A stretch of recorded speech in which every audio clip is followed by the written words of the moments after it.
Bada bing, bada boo. I think the digital footprint associated with the Sean Combs case is massive. But also, while it's ongoing, there's new little tidbits, little nuggets that are being added to this massive collection of data on a daily basis. The Combs sons walk into the courtroom, and side note, I just thought this was kind of goofy, but Christian King Combs had Instagram storied, and it's him in the van with his brothers listening to music while they're headed to court. And which is already kind of a crazy thing, but that's okay. In the corner of this Instagram story, however, are the words, one word, early, and a bird emoji. Early bird. Okay, I don't know if he's trying to say early bird gets the worm. I don't know what he's early for because he was very late to court. They're pretty late to court almost every single day. So I don't know what the early bird is. Wait, so they show up like in the middle? Yeah, sometimes the witness is already testifying and they'll show up. Oh. So I'm not entirely sure what the bird was for, but nevertheless, nobody in the courtroom is thinking about that because there have just been too many crazy things. This feels like the least of everybody's worries. Another morning more recently, another disturbance takes place inside the courtroom. And I feel like I was telling you guys, a lot of strange things have been happening in the courthouse. And this is just another one of them, okay? So every single day, Diddy has 4 US Marshals that sit around him watching his every single move. Before he even gets into the courtroom, the Marshal that we've nicknamed Messi, because he is truly like the spitting image of Messi, the soccer player, he goes in and he sweeps his hand all through Diddy's chair. It's like one of those wooden, leather cushioned chairs with armrests, nothing special, but he will lift it up, scope it out under, he'll touch all the legs, he'll push on the cushion, he'll swipe the cushion with his hands on all sides. He's looking for hidden contraband, weapons, anything abnormal, and they never find anything, of course. But they've also never really put their hands on Diddy until that day. Sure, the Marshals, they might give him like a fist bump or two, depending on the mood that Diddy's in. Sometimes Diddy will even hand Messi a Post-it note and a few nods will be exchanged. I think he's probably asking for the bathroom or something. Diddy is escorted in on this particular day. The judge then comes out and sits on the bench. Everybody instinctively stands. Judge Arun, Father Arun, humble. He says, please be seated. I don't think he likes when people stand for him. Oh, yeah. I think it's a thing that you have to do, and I think he's accepted it's part of the process, but he preferably doesn't like it. Like it, with his energy? Okay. He's always like, please be seated, unless you'd like to stand. Yeah, I think it's just very formal, and he just wants to get straight into business. So he's already into it. Let's start with GX10C 114. It's 8:30. Usually it's about 30 minutes before the jurors are escorted in. So the prosecutors and the defense, this is when they argue. This is like when the lawyer Olympics come out and they're arguing their case, they're pleading their case, and the judge is like, I'm sick of every single person in this room. When all of a sudden, as they're discussing all of this, you just hear screaming. It's not fair, Diddy! They're making fun of you in every courtroom! A woman is standing up and yelling from the last pew of the public section, and everyone in the courtroom, the prosecutors, the defense, all the clerks in the bullpen, they rubberneck. They're like 180 degrees. They whip their neck around to the back of the gallery where the yelling is coming from. Everyone except Diddy's Marshals. They're on their feet, shot up out of their seats. They're putting their bodies between Diddy, who's also turned around in his chair staring at this woman, and they're just trying to block him. I don't think they're necessarily protecting him because Messi does have his hand on Diddy's shoulder. As in like, don't try to get up. Don't try to do anything. Like no swift movements.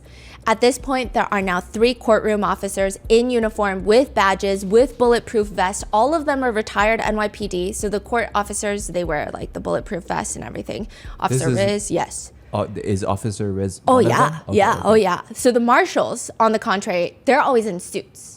Oh. They're in like fitted suits and they're pretty in shape, okay? Not that the court officers are not, but like they have different attire. That's and so interesting. I think the vests are a lot more intense for sure. Right. They're next to this woman, and when she first stood up and started yelling, I think Officer Riz, his main thing is everybody's here for a reason, and he tries to keep it as peaceful as possible. So I think that they could have been more forceful with her, but they're trying to de-escalate the situation with the least amount of resistance that is already being caused. With this woman, she is now upgraded to profanity. She has planted her feet in the middle aisle, and her body weight is leaning back away from the three officers who are trying to now grab at her because now she's escalating it. They were trying to be polite. They were trying to be like, okay, let's get out of the courtroom.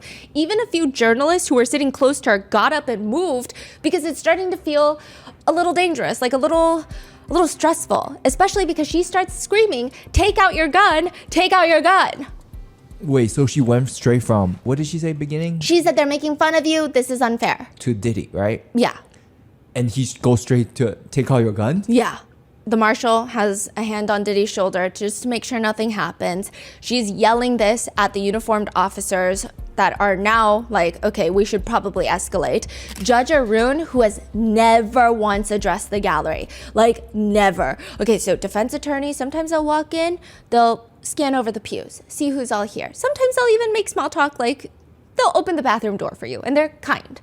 The prosecutors, same thing. Judge Arun, like, we don't exist to him at all. Really? Anyone that's not the attorney, the defendants, or the jurors, or the witnesses, we do not exist. I mean, he'll talk to the court staff, he'll talk to the court officers and the U.S. Marshals, but everybody else, the public, the press, Diddy's friends and family, we don't exist. There has never even been a look over the pews. There has been nothing. This is the very first time. He looks into the gallery, past everybody. Please escort her out of this courtroom now. And his voice is clear, it is firm, there is no panic, there's nothing. He's like actually staring daggers at the gallery. He's like staring at this woman. Like, you guys need to get this woman out of my courtroom.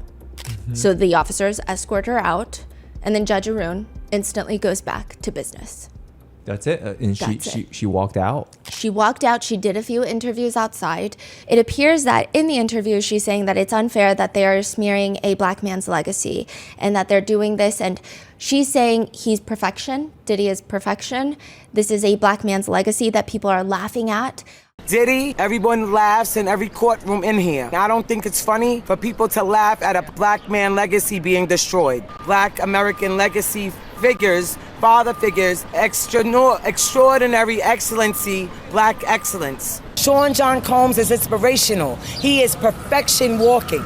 It appears that she was perhaps in the overflow rooms for the whole trial. This is the first time we've seen her in the actual courtroom, but I have seen her since like the first day. I'm sure in the overflow rooms, they're making more comments. Because the overflow rooms, it's a TV, it's a screen, there's no judge. They have court officers in there, but it's not disruptive. If you talk in there, the jurors don't hear it. It's not as intense in terms of court rules. So I have heard from other members of the press, like sometimes they prefer the overflow rooms because if they can't hear something, they can literally, hey, did you get what they just said? Whereas in the main courtroom, you cannot speak. So I've heard some of that. So maybe she's heard people giggling in the overflow rooms. Maybe they have been making comments about the defendant. I'm not entirely sure, but she's saying that they're making fun of you. They're smearing a black man's legacy. Now, these have now gone viral on TikTok, these little interviews, and people are commenting, it's not about race. Some people are saying, oh, okay, so he's perfection, but like, what about SA? What about domestic violence? Side note, there is a sketch about her. The sketch artist, like instantly yes. As this is happening, you just hear like frantic, you know how I tell you when they get really excited, it's like shh, you just hear the noise of the sketch. Yeah, they sketched her. Now, I will say, when she was in the main courtroom, she had a scarf around her head, not for religious reasons, but because she's actually not allowed in the courtroom. Apparently, she was trying to conceal her identity and made it to the 26th floor into the courtroom. And now Diddy was all the way leaned to the side. His family has not arrived yet. And he just seemed intrigued by this woman. And so were we, because we saw this woman on the very first day. Like, this is during jury selection. And I recall this. We see her outside of the courthouse as we're lining up to go into jury selection days to get into the courthouse, and she is wearing a uniform. It's an MTA uniform for the transit system in New York. Another reporter starts talking to her and asking her questions about like, what are you doing here? Because you're not part of the press. So like, what made you want to spend your day in the courthouse listening to this specific case? And it's jury selection. Like we're not even in opening statements. Like, what's the reason? Like, you must have a very strong reason. Do you know anyone that's involved in the case? And she was explaining that she also had very tough life experiences, and she can relate to some of the people in this case. And she's hinting at the fact that she has maybe perhaps lived through domestic violence. And so I actually thought it was this moment of, oh, wow, this is a very interesting moment where people are coming out, not even because they know the people or the victims involved or the witnesses involved. They support people who have gone through similar things. Because yes, he's innocent until proven guilty. However, the domestic violence, it's on video. It's pretty hard to say anything, right? I thought she was here to support the victims and take a stance against domestic violence. And then I didn't see her around. I mean, I kind of saw her here and there, but like the feeling was the very first day I heard her share her story, like it was that feeling consistently. And then as the weeks go by, recently, a few days ago, she was causing a bit of a ruckus outside on the line. So when we got separated into public and press, all I heard was something about YouTubers and Gene Deal, because there's a lot of content creators in the public side, and so she's mainly interacting with them, and I think she was like getting into a fight with a content creator. I'm not entirely sure. I tried to stay out of it. I literally went, oh, and then I looked away because I'm like, okay, I need to stay in my own lane. And you said there's always something going on. There's always a fight. There's always a fight, and Sometimes multiple fights going on at the same time. Yeah, I will say, like, to the people in the public line that are standing in that line just so that they can get the good coverage, so that they can get in the courtroom without any problems, I have so much respect for them, because that public line, I saw a comment that was like, it's like the Fortnite lobby.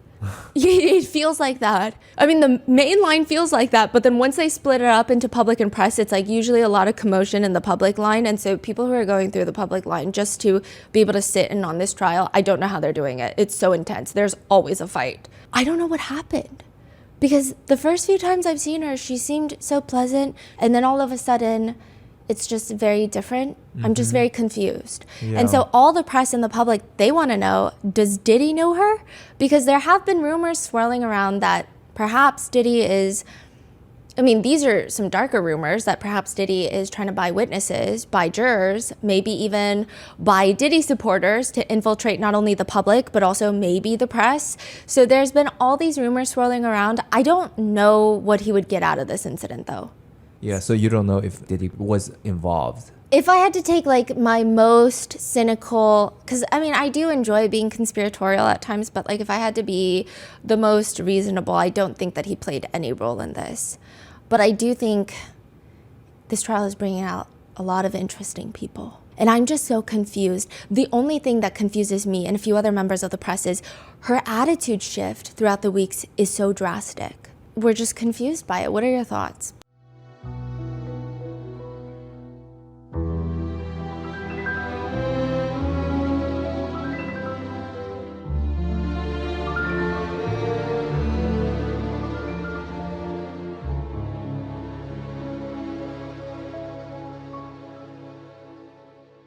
We would like to thank today's sponsors who have made it possible for Rotten Mango to support Achievement Centers for Children. They're a nonprofit organization helping children and adults with disabilities. This episode's partnerships have also made it possible to support Rotten Mango's growing team of dedicated researchers and translators, and to even bring our team out to New York City for months to be able to do this. So we would really like to thank you guys for all of that support. A few disclaimers before we get started. There are mentions of physical assault as well as essay. Many of the quotes and statements included have been shortened and condensed for brevity. To cover ourselves legally, you guys know the drill. Sean Combs is presumed innocent until proven guilty, and that has yet to occur at the time of this episode's release. So the burden of proof lies within the government. Any descriptions or observations regarding Mr. Combs' legal team, the court, and or the public during the trial were personally noted by myself or my other two researchers who are present in the main courtroom. They should not be used as definitive source to determine guilt or innocence. So with that being said, let's get started. I think Michael B. Jordan just wants one day without reading about him being mentioned in Sean Combs' criminal trial. I think that would literally make Michael B. Jordan's entire week. Cassie's best friend and former stylist, he takes the stand, and he is asked about Michael B. Jordan by Diddy's attorney, Xavier Donaldson. Because remember, while Cassie was in South Africa shooting a movie, she starts talking to Michael B. Jordan, and because of that, his name has come up so many times during the entirety of this trial, and it's still ongoing. Donaldson asks Cassie's best friend, Cassie was in South Africa, right? Correct. What was she doing in South Africa? Shooting a movie? And she was shooting this movie as she was still signed to Bad Boy, correct? Correct. And what was the movie? Honey. And so as an artist signed with Bad Boy, she was not only doing music, but she was also getting movie deals, correct? She was able to do that sometimes. And it just seems like a very roundabout conversation. So, I mean, I guess, right? I'm asking yes or no. Was she able to do movies while she was an artist signed with Bad Boy? Sometimes, yes. In 2015, this is one of those times that she was allowed to do a movie, correct? Correct. And in order for her to be allowed to do that movie, Mr. Combs, as the owner of Bad Boy, had to sign off on that, correct? Correct. So to button that, Mr. Combs signed off on a contract to allow Cassie to do a movie, correct? Correct. Mr. Donaldson? The witness is saying, Mr. Donaldson? Asking a question. Donaldson is now responding. Yes, sir. Can you just drive it home? Because yes, I did hook her up with Michael B. Jordan. I know where this is going. No. And it feels like the two of them just start bickering. Wait, in who's front saying of no? the witness. Oh. He's like, no. While the entire courtroom is watching and wondering what the hell is happening right now. So Mr. Nash, you hooked her up with Michael B. Jordan, right? Indeed. He's fine. She's fine. I mean, why not?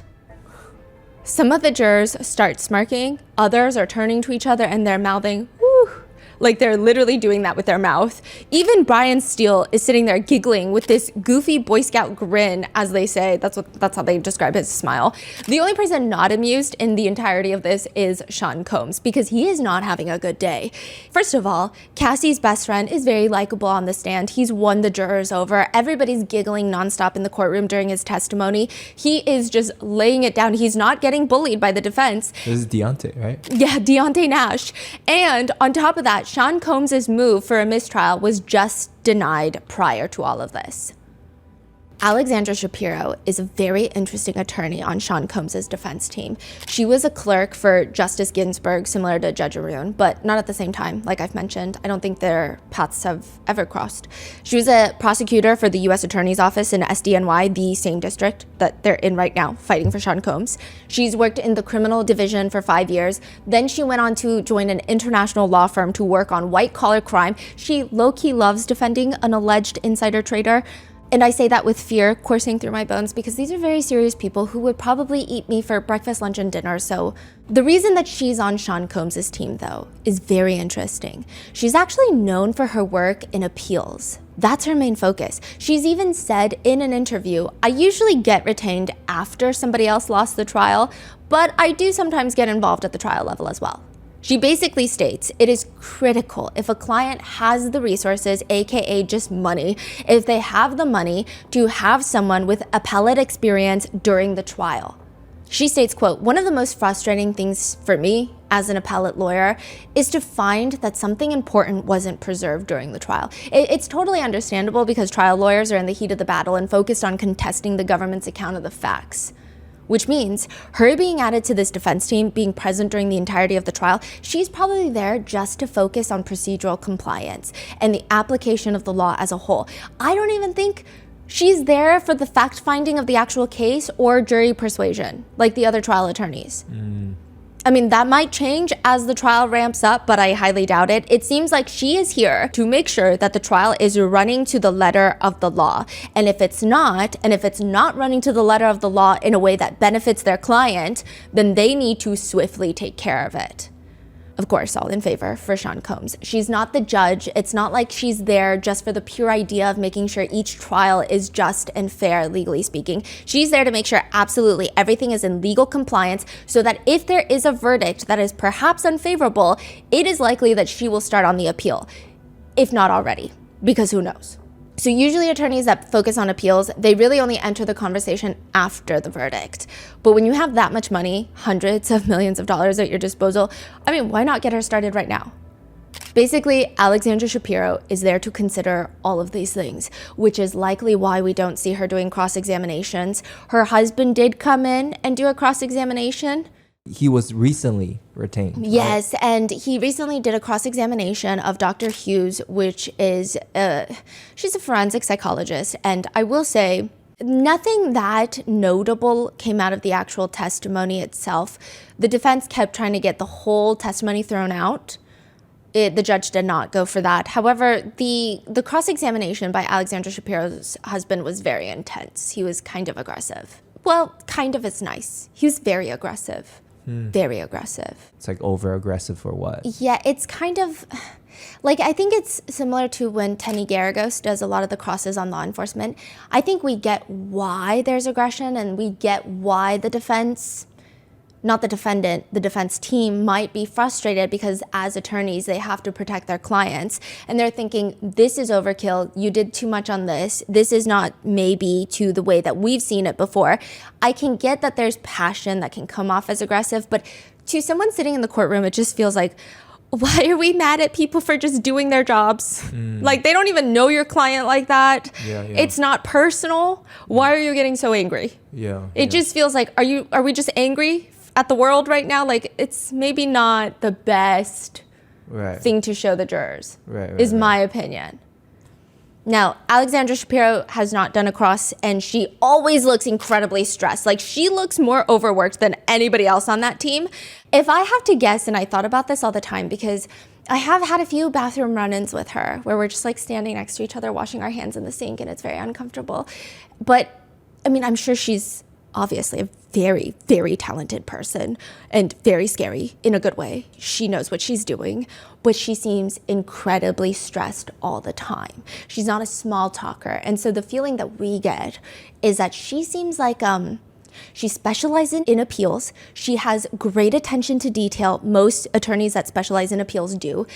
I feel like she's the type that likes everything perfect. She likes her T's crossed, her I's dotted, and now there's so many hands in the pie. She just seems very wound up. I'm setting the scene because you kind of have a boys club with Brian Steele, Xavier Donaldson, Diddy, and sometimes filibuster Mark Agnifilo will join the boys club. And then the other attorneys just do their own thing. And she just sits at that same table like, can we just please get it together? Like, that's her vibe. Can you guys not be giggle-gaggling right now when there is very serious problems that we have to address? That's her energy. See, I do find this very interesting when you throw like 7-8 top lawyers together on a case. That dynamic must be crazy. Yeah, so Mark and Tenny are the leads. They seem the most stressed out because they're overseeing probably all the other attorneys, okay? Yeah. Tenny is probably a little more stressed, perhaps from her pregnancy, and also perhaps because she's the one handling most of the evidence, it seems. So lots of back-end stuff. Mark seems more like front-end. I have no clue. I don't know if this is true.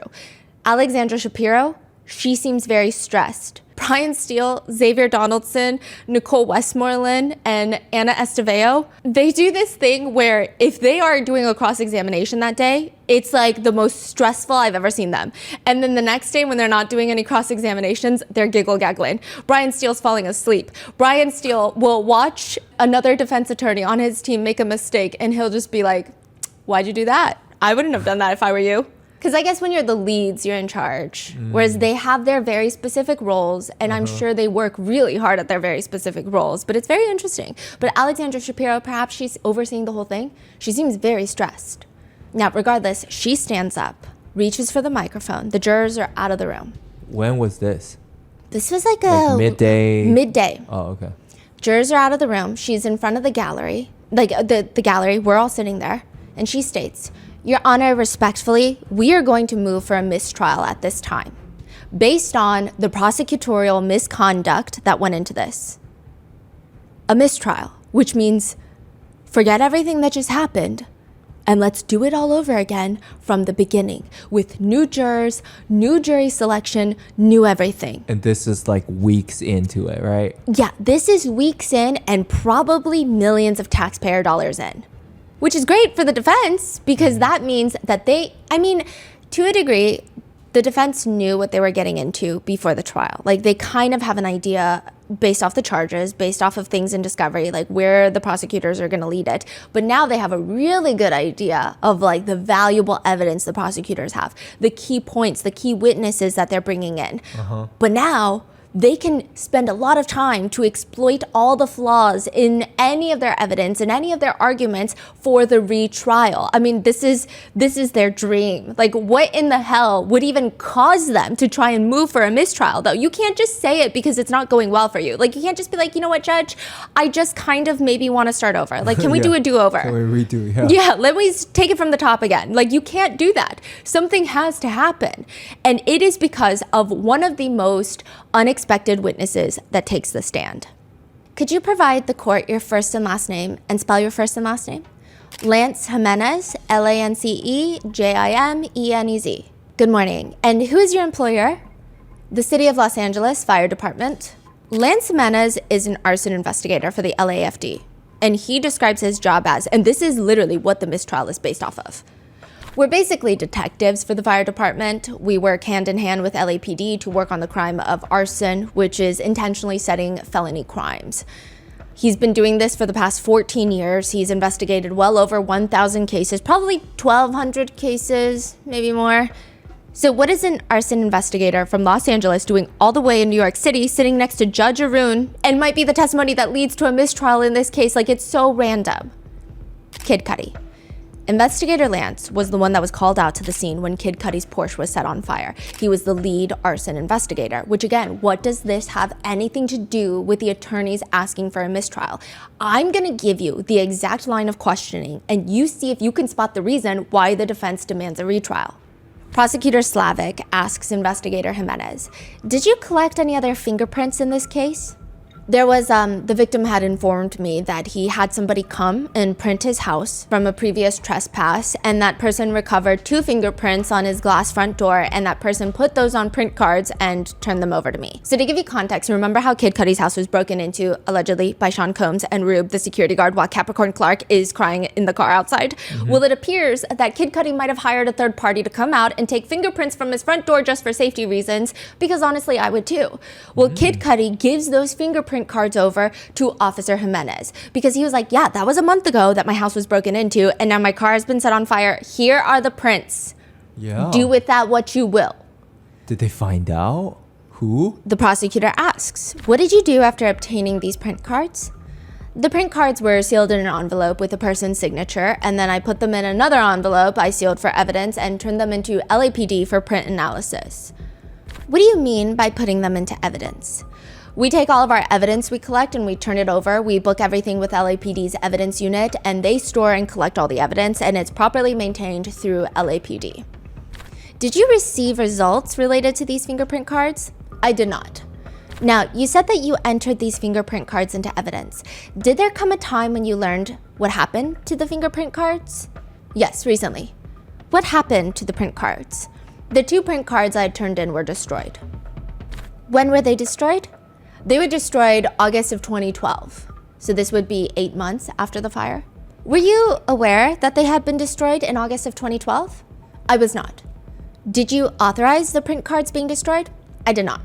Who ordered their destruction? Somebody within LAPD. Is that typically the way that logged evidence is destroyed? Not for evidence that I turn in. I'm the lead investigator, so everything goes through me before it's destroyed. Unless it goes through our arson section, it will come through in a request if they want it destroyed or not, or returned back to the owner. And the LAPD employee who authorized the destruction wasn't you said, right? No. Was that person a member of your team? No. Did this strike you as unusual? Mark Agnifilo, Combs' lead counsel, stands up.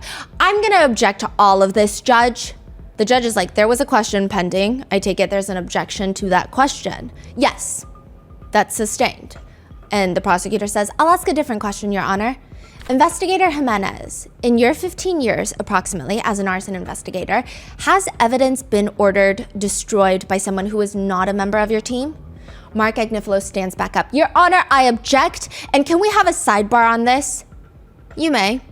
During the sidebar, Mark Agnifilo is stating, it's not just about the question, okay? It's, quote, there's a larger issue here. There's an inference of wrongdoing here, which we are hearing for the first time and which is utterly unfounded. They're clearly saying that something happened to cause these fingerprint cards to be destroyed suspiciously under circumstances that this witness has never seen before, and I am asking that this entire line be struck as being prejudicial. They're clearly suggesting that Mr. Combs, with his authority, did something to cause the destruction of these print cards. There's no further reason for these questions other than that. Prosecutor Slavic argues this is with respect to his investigation, and this material was in the 3500, which are the documents that the government turns over to the defense. Like, she's like, you knew about this. It goes to the completion of the investigation. I think the defense is going to get up on the cross-examination and suggest that it was a dead-end investigation. There were no charges, and there are reasons why. And this destruction of the print cards is one such reason. Mark is saying they could have left it at that. That's clearly not what they're doing. What they're clearly doing is saying, in addition, they could have just said, where are the print cards? They're destroyed. They didn't have to go further and say, have you ever heard of this before? Did you authorize it? That is clearly improper, and that's what they're doing. They are putting this in front of the jury that there was wrongdoing in the LAPD, and the only reason that would be relevant, since this is not an LAPD internal investigation, is that someone in this courtroom had something to do with it, and that someone is Mr. Combs. And Mark said that? Yes. Okay, Mark. Okay, you like said the it. phrasing is crazy. Yes, but he's saying like that's what they're saying. I know, but still, you said it. Yeah, but like, yeah. Now, the judge disagrees. Hold on. Again, that's not how I would have taken it. I understood the questions as they were coming in, as drawing the sting from the potential cross-examination that would show the destruction of the fingerprint cards as reason to question the entirety of the investigation of the arson incident. And I assume that's what Ms. Slavic was doing, was trying to anticipate that you're going to go up and say, what are you talking about? You lost evidence that would show, possibly point to someone else having done this, and just mysteriously the print cards vanished before the trial. But the defense counsel doubles down, saying, why would they ask the last question though? There's no legitimate reason consistent with their explanation. They did this not for that reason. They did this to suggest something improper happened. And it's not just an LAPD matter, because they wouldn't have asked all the other questions. In 15 years, have you ever heard of? It's suspicious. They're making it suspicious. In other words, the defense states the government is making inferences that Sean Combs somehow got rid of the fingerprint evidence because he knows those are his prints. Mark Agnifilo says this has caused prejudice. He says, and I think, and I have to just say it the way I think I see it, I think what the government has done is outrageous. And I haven't used that word all trial, which I'm like, okay, I feel like he's got an outrageous limit that he uses per trial or something, because that's such an odd. I haven't used that word all trial, but I'm using it now. And they know what they're doing. They know exactly what they were doing. They were suggesting to this jury that someone in this courtroom had something to do with the improper and suspicious destruction of these fingerprint cards, and that's outrageous. And quite frankly, we are having discussions, and I need a few more minutes before we hit ground on what, if any, other remedies we are going to ask for in light of that line of questioning. So before I do that, let me speak with my colleagues for a second, and I will, if it's okay with the court. I know we're trying to get the jury back in the box. If I could have a few minutes, 2 minutes, 3 minutes, just to discuss with my colleagues. After a group discussion amongst defense counsel, they move for a mistrial. Alexandra Shapiro takes the lead. Your Honor, respectfully, we are going to move for a mistrial at this time based on the prosecutorial misconduct that went into this. I think it's clear that, first of all, just to take a step back, as the court will recall during jury selection, there were issues raised by some prospective jurors about, the idea that Mr. Combs could buy his way out of this. This type of conspiracy theory is out there, and the type of implication that we believe these questions were designed to create plays right into that. When she said that, we're going to move for mistrial, what's the energy in the courtroom? Oh my goodness. Like, everyone is stressed out. I think the only people not stressed out are Diddy's sons. I don't know why. I've never seen them look stressed out, like really ever. Maybe once or twice, but they seem chill. They seem like it's another Tuesday. And I'm like, are we hearing the same thing? The jury are not in the room. The press, everyone's silent. I think it's half of, holy shit, what's about to happen? But also half of, oh my God, every single witness would have to come back and testify. That's insane. And then another part of it is like, oh, we're also going to come back and do this all over again. Like, all of this is crazy. Yeah. Everyone was just silent. Meanwhile, I will say Combs, I mean, I took so many notes on this and we cross-referenced with my researchers because it was a little intense. He looks like, you know, when you work at a restaurant and there is a customer who is very upset that you got their order wrong. Is it a big deal? No. Did you get their order wrong? You are adamant that you did not. You're like, no, he told me seafood, okay? So I got him seafood. I remember it. But the boss is like, no, you got to go apologize because they're making a big deal about it. And then you go and you stand there and you apologize. And they just kind of sit there like, that's right. Apologize to me. You did me so wrong. He's like sitting there with that kind of energy, like very smug. Like, I was wronged. There was a time where he glances back to the press pews like, are you hearing this? You're hearing it, right? And it's just like, okay. Wow. Yeah, it was a very interesting moment. But Shapiro continues. My point is that it was becoming clearer and clearer that this inference is what the government was doing this for, and the jury is going to be left with the impression, even if Your Honor strikes the testimony, including not only those two questions where the objections have been sustained, but strikes the previous questions and answers and gives an instruction, there's no way to unring this bell, particularly those last two questions. You know, first of all, it's clear from the last two questions that respectfully, what the government was doing here, there's just no reasonable way to interpret their motivation other than they were trying to plant an idea in these jurors that Mr. Combs was responsible for the destruction of these fingerprints, and there is no other reason. But the fact that only those two fingerprints were destroyed by someone inside is kind of crazy. Have they investigated more into that? No. The only potential non-sinister outcome could be a logging error in the LAPD. Another thing is, well, the evidence, the fingerprints were not taken by the LAPD, so they could have thrown it out as like, it's not even taken by us. Like, even if it matches anything, what does this have to do with us, you know? I see. But I guess the point being was... Right. Yeah. Maybe it's just someone made a mistake, but now you are painting a picture as Diddy's paying someone in... Yes, but it could also work the other way of like, perhaps he did. Do you have proof of it? If you don't, then you can't ask these questions. Right. So it could be either one, right? Yeah. I don't think anyone in the pews would be surprised either way, I guess. So we respectfully submit that the only proper remedy to cure the outrageous prejudice caused by this is a mistrial. Prosecutor Slavic argues, Your Honor, respectfully, a mistrial is absolutely unwarranted here. There was a good faith basis for the questions asked by the government. I've been over those good faith reasons, and I simply think that there is no prejudice here, much less incurable prejudice that would require a mistrial. There's a moment of pause, and honestly, it was like 2 seconds, but it felt like forever. And I'm like, oh my gosh. So the judge is about to make the call right now. Yes. Like 2 seconds, he's deciding. Yes. And I mean, he was reviewing all the transcripts during the break while the attorneys were conferring. But it was definitely, an interesting moment. Everyone's just holding their breath of like, what is about to happen? And like the idea of, again, the witnesses coming and doing it all over again. Yeah. Testifying, getting cross-examined all over again. Yeah. The judge ponders for a brief moment because his brain runs on 10 times speed, and then he states, the application for a mistrial is denied for the reasons stated by the government. In addition, I'll just offer the following, which is, as I said, there were no objections to the questions that were asked up until the last two. As to those questions, the objections were sustained, so there was no testimony from the witness pertaining to those questions. Basically saying, if you had a problem with all the questions, why did you only object to the last one, and then now you want to cry about it? Yeah. Well, that's not how he said it at all, but that was the energy that we were receiving. He further states, the jury has been instructed and will be instructed that they are not to consider questions from attorneys or statements from attorneys as evidence, and they are presumed to follow those instructions, which we will give again. So there is absolutely no testimony from the witness that was prejudicial in any way, shape, or form as the court sustained the objections that were raised. So I don't think that there's a problem of the jury being left with an improper inference or a bell that's been rung and can't be unrung. And as the government points out, to the extent there was any prejudice, I don't believe that there was any, that could be cured by striking the testimony and giving an appropriate instruction to the jury. So for those reasons, the motion for a mistrial is denied.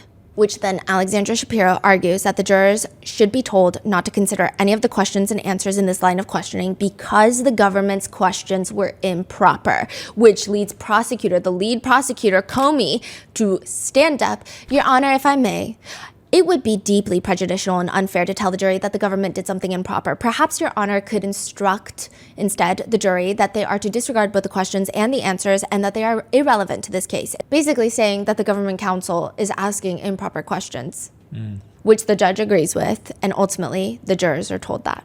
Basically, that whole line of questioning is irrelevant. And in that moment, Sean Combs does not look happy that the move for the mistrial was denied. He's almost side-eyeing his attorneys. And when the judge is giving the jurors the instructions, he's looking straight ahead, again, as if he has been so wronged. And he's like, yes, jurors, like, are you listening to this? Very interesting. Which, side note, netizens online have been commenting on this, with most people thinking that the move for a mistrial was goofy, others finding it sinister, some finding it reasonable, with one netizen comments reading, grounds for appeal, the jurors already heard the tainted question. So they're saying this is already an appeal in the process. Like, Alexandra Shapiro is working on the appeal right now. Others joke and argue, the defense really said, you can't ask that question that makes our client look so guilty. Be so for real. Another comment reads, this case is incapable of becoming more bizarre. Others are writing, perhaps more in fear, the judge better stand strong because we don't want this man walking free. Accountability, please. Others write, no, he's gonna walk, and you guys don't be surprised when he does. And here's the thing. I just know that Sean Combs goes back to his cell at the end of every night, and he has a whole list on his wall of every single attorney, and he has little strike marks for them. And this has been a running conversation between me and my researchers, because you cannot tell me that this man is not, at times, spiteful. Sometimes the way he looks at his attorneys is I can't think of any other way to interpret it other than, hello, are you dumb? Are you dumb right now? Like, what am I paying you for? If you don't stand up and object right now, like, those are the looks. Like, you just can't convince us otherwise. And the next person to testify is Deontay Nash, and the defense is going to have a really, really hard time trying to discredit Cassie Ventura's best friend. Prior to the mistrial ordeal happening, right before Deontay Nash gets on the stand, is the mistrial, the move for the mistrial that gets denied. So let me set the scene first. The morning did start off rather normal. Even Sean Combs seems like he's in a very calm mood. He sits down at the defense table, but only after giving his supporters in the public section hand hearts, giving them prayer hands, giving them a nod, and then the press just get like a look over and a nod. And then when he gets down, there is like a bird's nest of Post-its just sitting in front of him. He's going through them. Perhaps it's his notes from a previous day. Perhaps it's from his attorneys. Mark Agnifilo sits with his arm draped around Combs' chair. The two look like they're on their first date at the movies or something. Mark is fixing the top of Sean Combs' sweater. They're very cozy. Donaldson walks over to the sketch artist, and I cannot hear the full comment, but he says, and I hear this part, you see that fantastically handsome man over there? He's motioning towards where Mark, Diddy, and Brian Steele are. I don't know. Which one is fantastically handsome? It appears probably to be the defendant because, he's the one in most of the sketches. Huh, okay.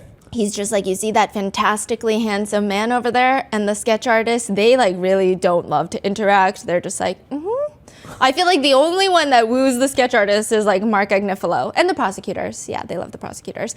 But they're all I think they see each other frequently, the prosecutors. They work in the same office. Exactly. Yeah. So it's not like they love them. It's just more colleagues. Oh, hey, How's Puff doing in there today?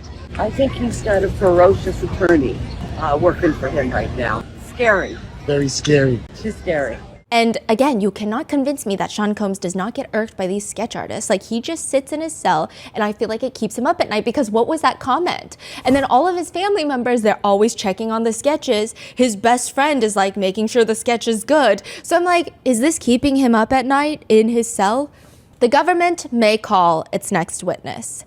The government calls Deontay Nash. The door behind us opens, and in walks two attorneys and Deontay Nash. And as he's walking up to the very front of the courtroom, Combs is rubbing his chin hairs.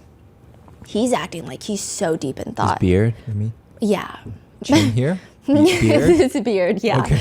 I don't know why I described it chin hairs. I'm so sorry. But the way he plays with it, I guess beard makes more sense, but he will individually roll some of them, and I just think chin hairs. And he's so deep in thought. and that absolutely no one of any importance or relevance to him is walking into the room. Like, it feels like when you try so hard to not feel like you're giving a crap about what's happening, it's kind of that. And it's very interesting that there's certain people he tries a little harder to act more nonchalant around. Like, he can't even be less interested, even if he tried. Meanwhile, Sean Combs' mother, Janice Combs, is death glaring Deontay Nash all the way down the aisle until he sits down. Deontay sits. He begins swiveling back and forth because it's an office chair up there, and he instinctively straightens out the tissue box. He doesn't use a tissue, he just straightens it. His attention to detail is fascinating. And once he sits down, Combs is leaned all the way back with his back against the chair, and he has gone level 9 out of 10 businessman. He places his left hand kind of like this. This is what it looks like. I can't see if it's on his hip. I can't see if it's on his chair like this. It's kind of placed so that his left elbow is bent. And then his right hand is placed on the armrest, the elbow is, and he's playing with his facial hairs. And he just looks like the CEO in a conference room waiting for an intern that's about to get fired to bring him an iced coffee stat otherwise. Meanwhile, Prosecutor Comey is at the lectern, and she begins her direct examination. And just in case we did not already know, which we already knew, because just judging Deontay's energy that is radiating off of him, he does not want to be here. But he is asked, "Are you testifying here today because you received a subpoena?" "Yes." "Do you want to testify at this trial?" "Absolutely not." "What do you do for work?" "I'm a celebrity stylist." Deontay says that he's worked with styling both Sean Combs and Cassie, and it's kind of cute because when he's asked to, and this is Cassie's best friend, when he's asked to identify Cassie on the screen, he's like smiling to himself and he says, "Oh, that's Cass." Then another picture is brought up. "Can we pull up, please, what's in evidence as Government Exhibit 2A504? And who is that?" It's a picture of Deontay Nash, okay? And honestly, he looks good. His skin is glowing in the picture. He looks great. "That's me. Is this a fair and accurate depiction of what you looked like during part of the time that you worked for Mr. Combs as a stylist?" These are like very standard questions. And usually people just say, "Yeah." And he responds, "No." And everyone's like, "Wait, what is happening? What's happening? We don't know what's happening. Nobody's ever said no." "Is it a glamour shot of you?" "Yes, I look amazing." And so we're like, okay, the whole courtroom starts giggling. And meanwhile, Combs looks like someone just farted. Like, he is not content right now. Meanwhile, his bestie in the back already has his eyes closed in the friends and family pews. Deontay says that he and Cassie were really close during that time period and still to this day, but focusing on that time period, they were very, very close. And because he works with them, he has a friendship with Cassie, he would see Cassie and Sean Combs interact a lot, considering they were dating. "What, if any, names did you hear Mr. Combs call Miss Ventura in front of you?" Baby girl, Cece, Cass, bitch, slut, hoe." Combs just starts rapidly blinking, like he's never heard these words before in his life. Like, they do not exist in his lexicon. He cannot even spell them for you if you asked. "About how many times do you remember hearing Mr. Combs call her a bitch?" Quite a bit. That was his fave." So at this point, Xavier Donaldson, defense counsel, leans into the microphone. "I'm sorry, Judge, I couldn't hear the last answer." Deontay Nash leans into the microphone. "I said quite a bit. That was his fave." Like, in that tone? Yes. And now you just know the energy going into this. Like, you usually, like with the witnesses, there is a certain energy that you're trying to pick up when you're taking notes, because you're also anticipating the cross. You're anticipating all these things, which means also Donaldson will be doing the cross. So he doesn't look like, a lot of them seem nervous and uncomfortable. He's like fully himself. Like, he's fully himself. And I think he is, no, he does not like the defense counsel.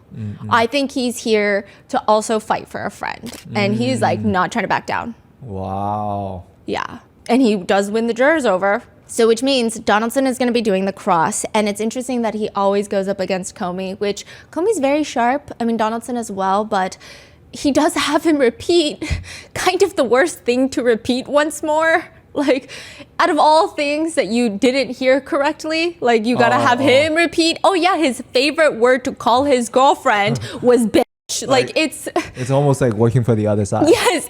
There are so many times where I write down, is he an op? Because what's happening in my notes? And I'm like passing it to my researcher and she's like, no, yeah, what's happening? In what context did you hear Mr. Combs call Cassie a bitch? Bitch, stop playing with me. Bitch, you better bring your ass to this house. I mean, I was there for quite some time. It's clear, again, Sean Combs is not having a good time. Okay, Deontay Nash is kind of a juror favorite. They're super absorbed in every single word that he is saying, and he's just kind of captivating. He seems very transparent as well. And about how often did you hear Mr. Combs refer to Cassie as a hoe or a slut? Quite a few. In what context?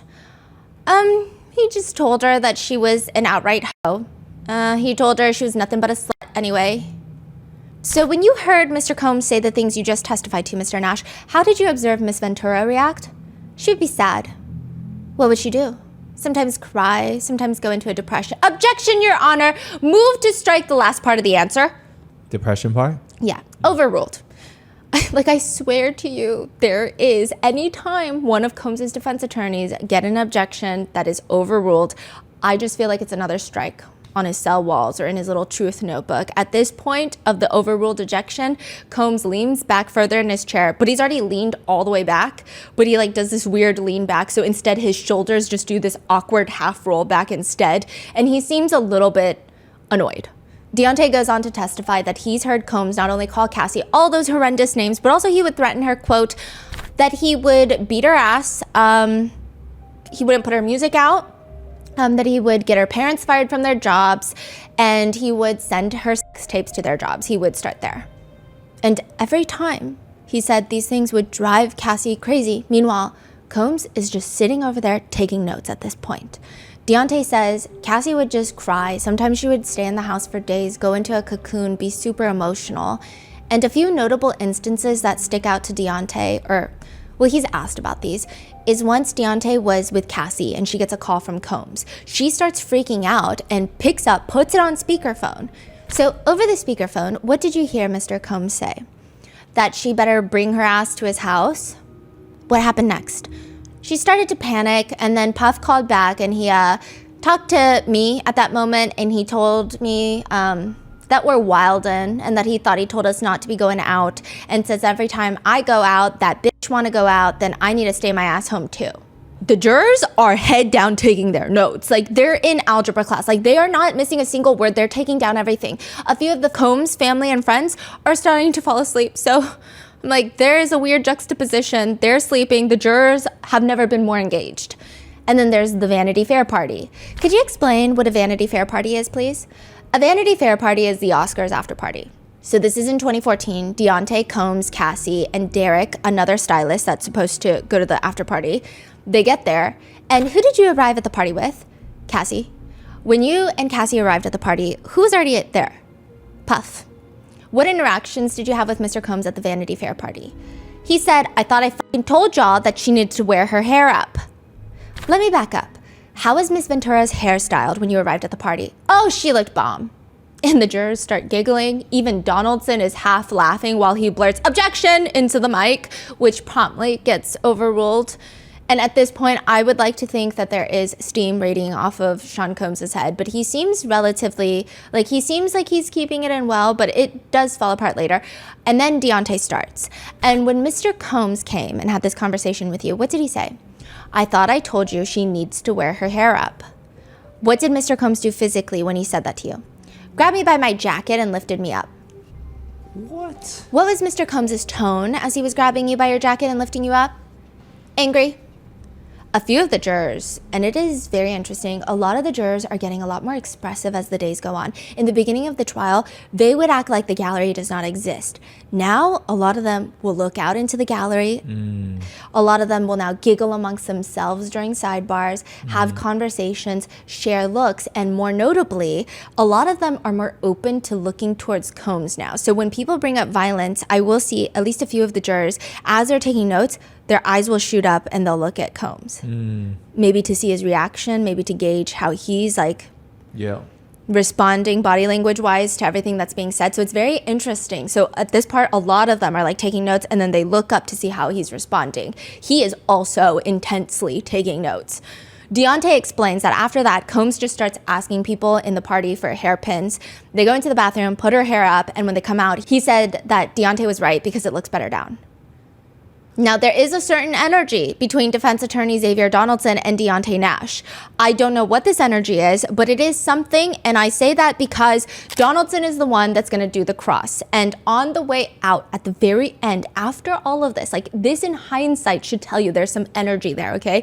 After a very overly lengthy cross-examination, as Deontay is leaving the stand to leave this courthouse to fly back to Los Angeles, he leans over at Donaldson. Everybody's just watching him walk out, and he whispers something.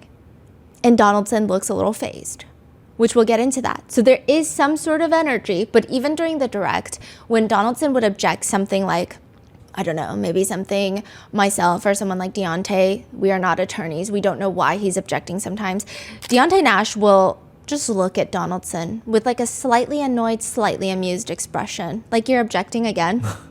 Like that kind of face. For example, one question, Comey asks Deontay, what if any role did you play in helping her record music during her relationship with Mr. Combs?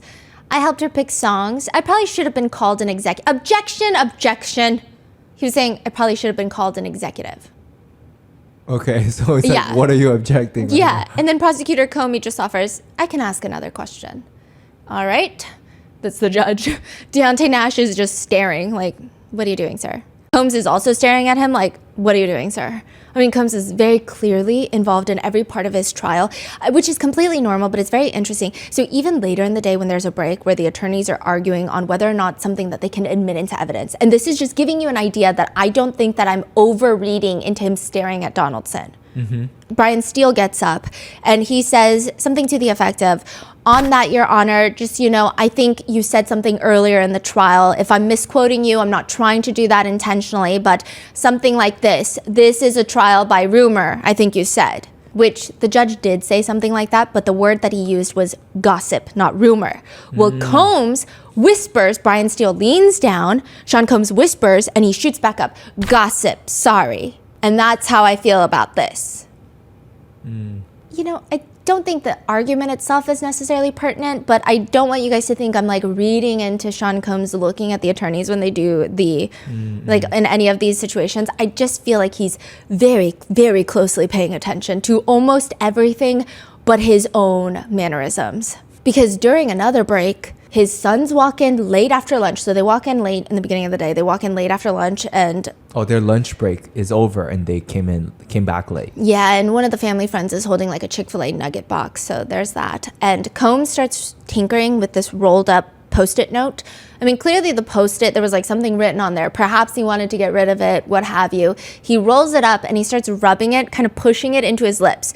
It feels like he's unintentionally doing this motion, almost like how you would put chapstick on, but not gliding it, just like tapping it. But the Post-it is rolled up like how one would roll up a bill to snort a line. That's the only way I can describe it. It was so weird. Both my researcher and I wrote it down independently, and then we got back home and we're like, it was like a bill to snort cocaine, no? Yeah, it was like so distinct. But continuing on, Comey asks, I want to talk about another time you witnessed violence. Was there a time when you and Cassie were cooking in her apartment before Mr. Combs became violent? Defense attorney Xavier Donaldson passionately stands up. Objection, judge. Form of question. I'm sorry. Objection. Sorry. Side note, the judge has told everyone repeatedly, attorneys, object, say objection, and then if the judge asks for grounds, then you say the grounds. Okay. Otherwise, he can usually tell by the context because he has a live feed and he will either overrule or sustain. Usually he will do that without even asking for the grounds. Donaldson is trying so hard to stay on the judge's good side. I think the whole defense has probably been irking the judge recently, so they're on their best behavior. And he's just profusely apologizing. And he's like whispering into the mic, sorry, judge, sorry. To the point where even the judge kind of giggles and then they move on. Now, do you remember in Cassie's testimony where we were shown a picture of her eyebrow where she has an injury and she states it's because Combs came over unannounced and wanted her to pack for a trip for a music festival in Canada that Drake was hosting, but she had fallen asleep. Deontay was there and he says Combs just comes into the apartment that day and saying that he wants to talk to Cassie. So the two of them head over to Cassie's room, and what happened after they went into the bedroom? He grabbed her as they were walking out. He grabbed her like by the hair and back of her shirt and started pushing her out and was like, I don't give a f***. You're gonna get the f*** up out of my house. Y'all going to get the f*** up out of my house. Deontay says that he tried to intervene, but Combs just started, quote, well, he was more so like popping me in the back of the head because I don't have hair and grabbing me by my shirt and pushing. When you say he was popping you in the back of your head, what was he doing to your head? Like, like a slap. You like pop someone in the head. Deontay is just like motioning for the jurors and they're all like looking at him, doing a popping motion, and then they're all looking down and taking notes. Meanwhile, Combs is incredibly stoic in like I don't know who you're talking about. That just could not be me. And the Combs sons, they look bored. Deontay Nash continues that afterwards, Combs just starts berating the two of them. Who was he berating? Cassie and I. What was Mr. Combs saying as far as you can remember? We're not going to be playing with him. We can just take our broke asses and ride into the sunset. Damn. Deontay states that he heard Combs tell Cassie that she fucked up and that he was going to put her sex tapes on the internet. He was going to release them on schedule and that he was going to first start by sending them to her parents' jobs and then was going to get them fired and that her brother was a bitch and that Puff was the only one that protected her. Combs has been frozen the entire time, but it seems like subconsciously he quickly looks over at Comey and the jurors, I think perhaps to gauge their reaction, because it's a pretty intense statement. Meanwhile, Janice Combs, Sean Combs' mom, takes off her sunglasses and starts kind of brushing stray hairs from her wig. But Deontay is not fazed by this threat. He told Cassie, I said, well, girl, if he wants to release the sex tapes, then let him because he's on them too. How did Cassie respond when you said that Puff was on the videos too? She said that he wasn't on the videos, that it was him taping her with other guys. And did she say what she was doing with those other guys? Yeah, having sex with the other guys. What did she say about whether in that moment in 2013 or 2014 she wanted to have sex with other guys? Objection! That's overruled. That she didn't want to.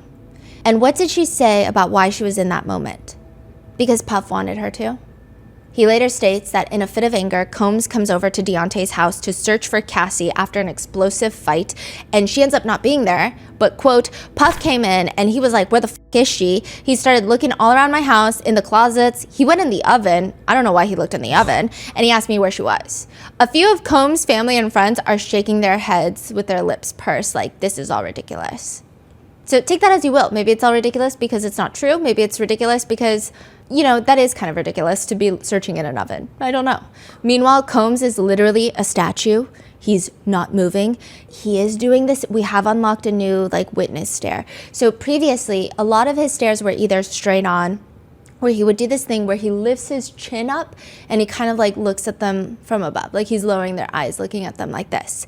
But he's doing this new thing where he's tucking his chin a little and it's almost a little through his eyelashes. He's looking at them.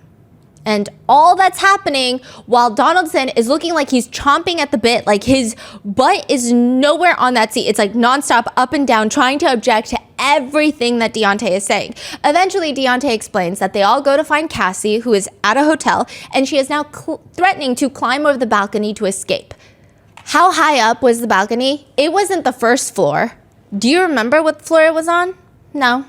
Both Combs and the jurors are again intensely taking notes, and Deontay moves on to talk about Cassie's 29th birthday, which was a rather big part of Cassie's testimony. She stated that on her birthday she wanted to be with her friends, but instead she states that Combs forced her into having a freak off. Deontay states that he was there for a lot of it, and he remembers that Sean Combs was asking him if he should fly in from Miami to surprise Cassie for her birthday, because remember, Cassie said she wasn't even expecting him to come. Deontay says Combs asked him, should I surprise her? And he responded, I told him if you want to. Now, why did you tell Mr. Combs to come if you'd seen him do all this violence to Cassie? Girl, I was not about to tell him that he couldn't come. Give that girl a party. It's very interesting. The whole courtroom had no idea what to do because Deontay Nash just called Prosecutor Comey girl. Oh. And so everyone's slightly frozen, which clearly was not done with any malice or anything. It was not rude or anything. It was just very unexpected. And so people were like, are we allowed to laugh or are we not allowed to laugh? It was just very confusing. The jurors' lips were downturned in what just happened? And they're giving each other faces. Meanwhile, Tenny Garagos looks at Mark Agnifilo she just looks very shocked. Even some of the press I could see, they're hesitating before taking notes because it's I don't really know what to write down in this moment. He called Prosecutor Comey girl, and it was a long girl. It wasn't girl. It was girl. Yeah, even Christian King Combs, he consistently looks like he would rather be wrestling a baguette from a flock of angry pigeons in Central Park. Like, he looks like anything else in New York seems better than this. He's leaning forward, resting his elbows on his knees, staring at Deontay. The only one seemingly unfazed is Prosecutor Comey, who just moves on. What do you remember happening at the birthday party? As they were leaving, Puff was telling Cassie, "Fuck you, I do all this, I'll do everything for you, and you just can't do this one thing for me." I asked her about Puff. I was like, "Girl, what is she over there doing? What is she talking about?" And Cassie said, "Girl, she's just mad because I don't want to go to the hotel and freak off with him." In the courtroom, Combs has his chin all the way up now. So he went from tucked to up, and he's looking down at Deontay Nash, even though Deontay Nash is sitting higher than him. Deontay Nash states that ultimately after the karaoke, Combs makes Cassie go back to her place and start packing a bag. What do you remember Mr. Combs saying? "Y'all girl gonna get some dick tonight." What is your relationship with Cassie like now? Very close. How often do you talk? Pretty often. Have you discussed the substance of your testimony here today with Cassie at all? No. Has she discussed the substance of her testimony, if any, with you at all? No. About how many times have you met with prosecutors in connection with this case? Too many. Now, side note, so many people are catching strays during this entire testimony, including the prosecutors, but Deontay is asked about a guy later named Rob Holiday, whom he refers to as a low-budget producer. And even when Prosecutor Comey asks him about their meetings, I mean, yeah, she's trying to prove a point, but it's so clear he doesn't like the prosecutors either. About how many of those meetings did you cut off and end early because you did not want to continue participating in them? Probably all of them. And with that response, a lot of the jurors are smirking at each other. Because I guess same. Deontay says he feels no hatred for Sean Combs. It's just not in him to feel hatred for someone. And that even after everything, he still has reached out to Combs on certain occasions. And with that, the most unhinged cross-examination begins.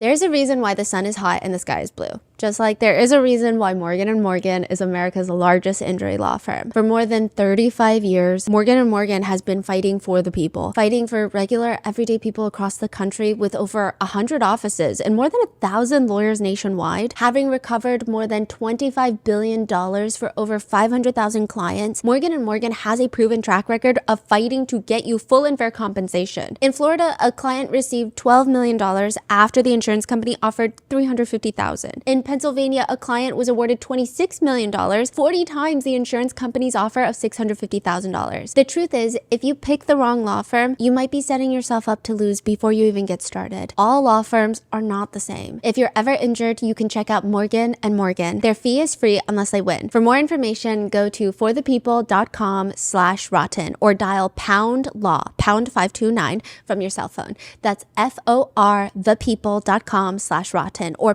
#law, pound 529 from your cell. This is a paid advertisement.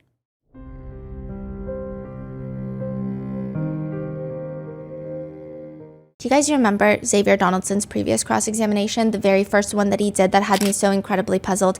Correct. I am here, the corrects. I am here to report back that he has indeed gotten better. However, this entire cross-examination was such a mess. I feel like the defense attorneys, they all have very distinct cross-examination styles. I think Nicole Westmoreland is quite confrontational and authoritative. I think she works best with witnesses who do not stand their ground that strong. I think she could convince me that I grew a third leg on last Tuesday. I would say, yeah, because the way she asks questions is so confrontational and I'm so not confrontational, I would just go with it. Brian Steele has a Southern gentleman flair, but is relatively most of the time pretty straightforward. Anna Esteveo is quite collected most times. She's a bit more neutral in her questions. Mark Agnifilo is a charmer. He likes to disarm people. And Xavier Donaldson, he's a showman, He is here for a good cross. Now, I wouldn't go with the insanity defense because you have to admit you did something to go with the insanity defense. We're not saying you did it. And the only problem here is if somebody is giving a show out of these two, I would rather watch Deontay Nash's show. Good morning. Good morning. Good morning. That's a stylist. I think that Deontay Nash on the stand has a very snappy nature to him. Yes, it's a very intense setting, but he is not intimidated. He will say what's on his mind. He will respond like we are just at dinner together with friends. I think in this type of situation, perhaps Mark Agnifilo or even Anna Esteveo would have been a better fit. I feel like Deontay and Westmoreland would have gotten into a full-blown argument. I feel like Brian Steele would not be able to charm his way to Deontay. And I also feel like Deontay would be like, girl, to Brian Steele, and then Brian Steele would genuinely be confused and be like, who are you talking to? And then we'd have to sit through an hour of him trying to figure out who he's talking to and calling girl, and it would be a whole thing. Maybe Mark could disarm him. He's quite smooth. Esteveo likely would have kept it quite neutral, not dissimilar to Comey, although Comey's a little snappier with her questions, like very quick. However, Xavier Donaldson goes up to do the cross. And later, one of the people in the hallways were passionately talking, and I was passionately eavesdropping. And they said, these are their words, not mine. I know a lot of people don't love this word, but the way that they were describing it is, Donaldson tried to out-sass Deontay. And you can't do that. Like, that was the dumbest thing he could have done. It's just not happening. He should have taken a different approach. I mean, let me just tell you how the cross starts off. Donaldson walks up to the lectern. Good afternoon, sir. Good afternoon. Deontay asks him, how are you? Oh. Okay. I'm pretty good. Thank you. How are you? Blessed. Donaldson is at a loss for words, and he hasn't even gotten to the first question. He just repeats the answer like he's got to let it soak in. Blessed. Then he hits him with I'm going to ask you to speak up as loud as you can so that the last person in this jury box can hear you, which, just a side note, we could hear Deontay just fine. So I think it was a power play. And with that, the very first question, Donaldson already has his palms rubbing his temples. He has both of his palms covering his eyes, and then they go to rub his temples like how someone would rub their temples in the midst of a debilitating migraine. I'm like, sir, this is the first question in. My researcher's notes read, Donaldson is literally one question in, and he's rubbing his eyes like he just did 20 hours of brain surgery. Now, you just mentioned on direct with Ms. Comey here that you met with the government several times, is that right? Yes. Interestingly enough, when Comey was doing the direct, Deontay would kind of swivel in his chair a little bit, like kind of nonchalantly respond, a very casual demeanor. But with Donaldson, it's giving an enemy of my friend is an enemy of mine. He is staring Donaldson right in the eye. He's sitting up straight. His eye contact is intense. I don't think Donaldson was ready for this. I don't think Sean Combs informed him who Deontay Nash really is. Like, truly, he's going to war for his best friend. And Donaldson, just like all 9 feet of him, he's so tall, he's just standing at the lectern getting like smacked left and right by strays. And I think Sean Combs should have warned him. Like, at this point, Sean Combs has a dartboard with all of his attorneys' faces on them. And this one is just a big hit to Donaldson, okay? Just listen to the way Deontay rapid fire answers questions, and his response rate is quick. Like, the pace is very fast. The jurors are so busy taking notes, and he's doing this all with a slightly sarcastic smile towards Donaldson. And that subpoena told you you had to come to court, correct? Yes. Now, as far as you going to the government's office to talk to them, you didn't have to go there, correct? Nope. So when you went there, you went because, well, you went voluntarily, right? Yeah. And so you went there to answer their questions like they said, correct? Yes. And you give them truthful answers. Nothing but the truth. And that is what you did every time you were there? Every single time. Donaldson tries to make it a whole point that Deontay hired civil lawyers, who, by the way, were sitting directly in front of us the entire testimony. They were professionally smiling at each other when their client would give snarky responses to Donaldson, and we would see it, and they would literally just look at each other and smile and nod. And it was overall a slightly lighter moment in the courtroom considering, but you did hire Mr. Dunn to pursue possible civil litigation against Mr. Combs, right? Objection. Sustained. Are you considering a lawsuit against Mr. Combs? No, I'm focused on getting out of here. At this point, even Mark Agnifilo is looking at Donaldson the same way that Combs is, like both of them are turned to their right, forehead wrinkled, rapid blinking, to which Donaldson asks for a photo to be put on the screen just for the witness and the parties. We don't get to see it. Now, after reading the document, does that refresh your recollection or does that change your testimony whether or not you were considering civil litigation against Mr. Combs? No, it doesn't. It seems like an assumption. We don't want to do assumptions in the courtroom. So does that document refresh your recollection that you are considering civil? No, it doesn't. Combs is looking at Donaldson. Just what is happening right now? Hold on. It doesn't. Donaldson says, hold on. Deontay Nash responds, it doesn't. It does not? No. So it's fair to say that you do not have or not as much okay, one second. As of March 10th, 2025, which by the way, it's you are not considering or retaining counsel to consider suing Mr. Combs in civil actions. I have counsel to protect me. I don't do federal court. Protect you related to your interests regarding civil claims against Mr. Combs, correct? No. This case. Donaldson quickly moves on, and the defense just starts dumping exhibits. It's like a photo dump at this point, and none of them are really that relevant. And after all of those are received into evidence, Donaldson just starts asking Deontay, all right, Mr. Nash, you testified this afternoon about your relationship with Miss Ventura, right? Cassie, right? Mrs. Fine? And Deontay's reaction feels so instant, like he was waiting for this moment. And Donaldson is like, I'm sorry? Mrs. Fine. Mrs. Fine? Yes. Because she's married to Alex Fine? Yes. And that was, we'll get to that. So when you testified about your relationship to Mrs. Fine? Yes. And honestly, Sean Combs looks peeved at this point. Though we could be thinking too deeply into it, I will say definitively he did not look happy. And perhaps in order to stall, perhaps in order to try and make the jurors forget about this entire conversation, Donaldson starts asking about the definition of a celebrity stylist. I think when you came into here, you said that you are a celebrity stylist. Yes, correct. And a celebrity stylist means someone that styles for celebrities, right? Yes. And that's contrary to someone who doesn't style for celebrities, right? Yes. Right in front of us, Deontay's two attorneys swivel their heads to look at each other with a confused look, and one of them just shrugs, kind of like, I don't know where this is going either. Like, I don't know what's happening. And they just turn back to the front. So someone that's not a celebrity stylist can call themselves just a stylist. Yes. So you have earned the distinction of being a celebrity stylist because you style primarily for celebrities. At this point, the prosecutor is just as confused as we are. Objection, Your Honor. Overruled. Now, when you know, that's not how you started your career, though, correct? You don't just become a celebrity stylist. You have to move up to become that. No, that's how it started. So in 2007, when you were an intern at Bad Boy, you were a celebrity stylist? I started as an intern, but you were a celebrity stylist is my question. Oh, no. So in 2008, you became a celebrity stylist? Yeah? What do you mean, yeah? Yes. Combs is just staring at Donaldson, mouth agape. So by working at Bad Boy between 2007 and 2008, you just became a celebrity stylist? Yes. And that was because Mr. Combs introduced you to Cassie. I introduced myself to Cassie.